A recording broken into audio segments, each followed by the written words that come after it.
Okay, my name's Suzy, and I'm a counsellor here at Bromley Homeless. I come in on a Thursday, and I spend 4 hours here speaking to the clients. Okay. As a counsellor, what's your role? I mean, what do counsellors do at Bromley Home? Well, it's not.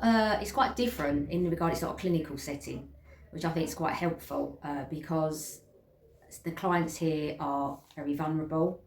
They are kind of. They don't always have the boundaries maybe that you would experience in a clinical setting with a counsellor. So it's very client-led counselling. So we kind of go with what they want to do. So if they're quite happy to speak in a space where there are other people around, if that's their choice and they're more comfortable to do that, then I will do that. And so it's very client-led, and it's just a space, often they've only got other people that are kind of in the same boat as them, which is great, but so they need someone that's kind of an outside space to really kind of talk about feelings, emotions, stuff often about why they've ended up in the position they've ended up in, which is really helpful because often they don't think about that. They just think about that they're in it, but they don't have the space to think about their life and why they've ended up where they are.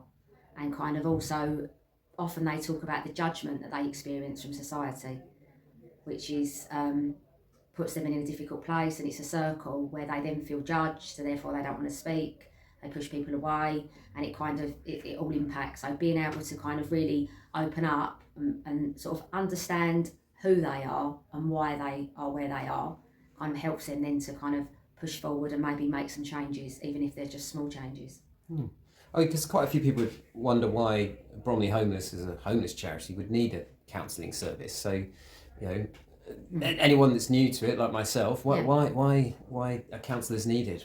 Well, mental health is a big thing in the homeless community. I mean, there's always. I don't think I've met anybody in the homeless community that hasn't had mental health. Throughout their journey, it's always it comes together. It's linked. And so, as well as the kind of practical stuff and the concrete stuff, the housing, the universal credit and all that, that's one part of it. But the mental health is as important. So it's very, very important that they have funding to provide that, because without that, they go hand in hand. I don't think you can do one without the other. I mean, I've heard others sort of describe it as a trauma. Would you agree with that, the homelessness? Yeah.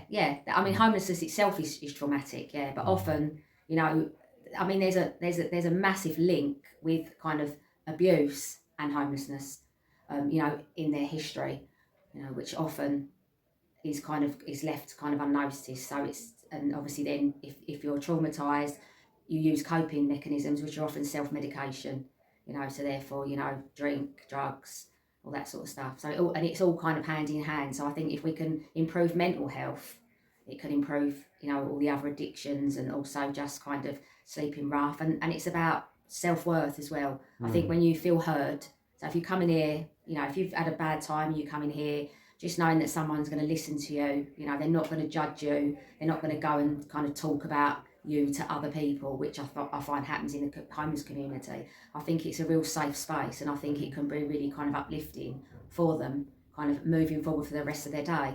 No one's saying that we make, they're going to come in here and everything's going to go away. That's not the idea, but the idea is that it is a safe space, and it's very important in making them small steps to kind of, and even if they don't change their life as such, maybe that's not what they want to do, but just being happier and more content in the life that they lead is beneficial.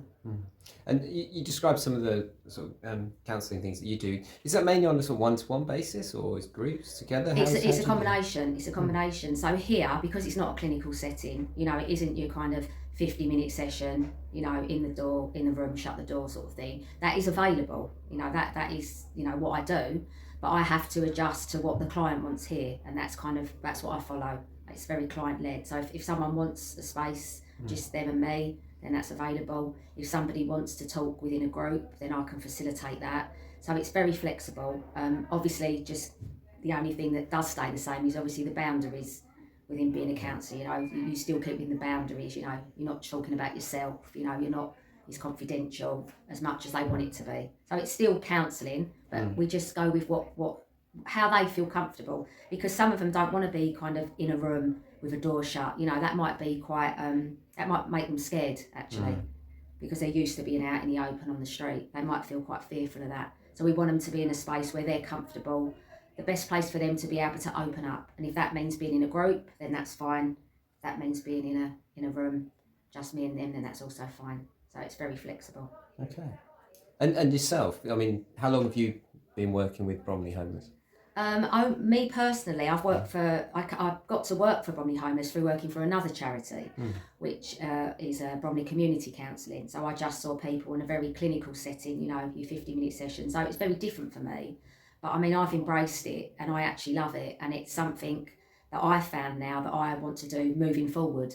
You know, that's something I always want to do. So it's very different to kind of working in private practice or working for other charities. It's so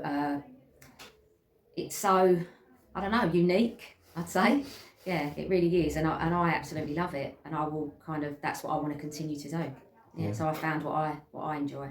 Well, I love. We spoke a little bit about encouraging sort of volunteers or donations. So yeah, what would you say to people thinking about volunteering for Bromley Homeless? Why should you? Well, just do. I mean, it's amazing. It's the clients are wonderful. They've had amazing journeys, and it's quite a privilege to actually be told their life, really. You know, some people, they might have never told anybody ever, you know, in all their life, and to be able to be kind of privileged to hearing their story is amazing. And it's so good for them to be able to have someone that can hear that story. You know, it's powerful, and you see kind of how much it changes their lives, really. You know, some of them are coming here in crisis, and you can spend some time with them, and they really kind of can turn around. It doesn't change what's happened, but it can really help them think about what's happened and process what's happened, and just help them kind of move forward into a better space. And you know, everyone here is great. Everybody here kind of has the same goals. You know, everything's kind of done for the clients. You know, it's a safe space. It's a great team. Yeah, so come and work here. And what about donating? Why should you donate to Bromley Homeless? Well, again, it's an amazing cause. These are kind of the most vulnerable people in society through no fault of their own. They're very judged. You know, why shouldn't they be kind of get the same as everybody else? You know, why shouldn't there be kind of funding to help them along their way? You know, when they're not in that position that they can kind of go out there and do that themselves. And everything that comes in goes straight to the clients. You know, everything's put back into the service. So it's a really good charity. Great. Thank you very much. You're Thanks. welcome.